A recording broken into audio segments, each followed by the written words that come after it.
This history was ignored because it didn't fit the story the world wanted to tell.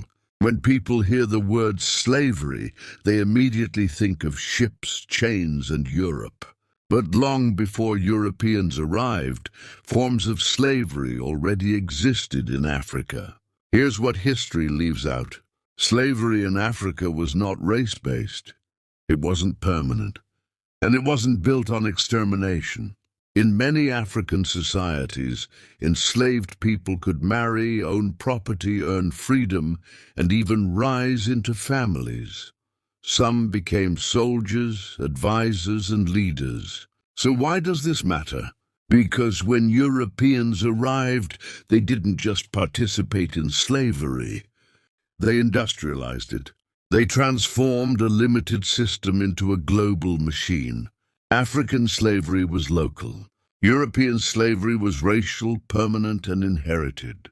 A child born into it was owned for life. Europeans created plantations, shipping empires, insurance systems, and laws that turned humans into commodities. And here's the uncomfortable truth. Some African rulers did participate, but under pressure, manipulation, and violence. European guns, trade monopolies, and economic control reshaped entire regions.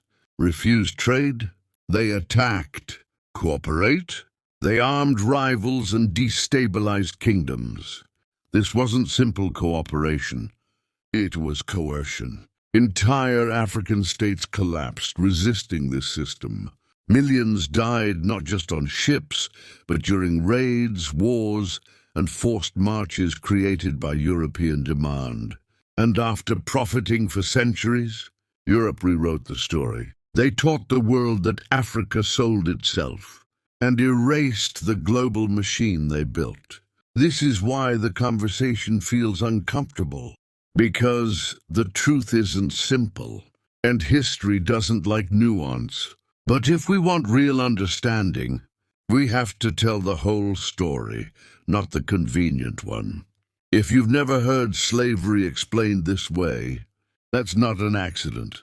Follow for the African history they never taught you. Comment truth if this changed how you see history.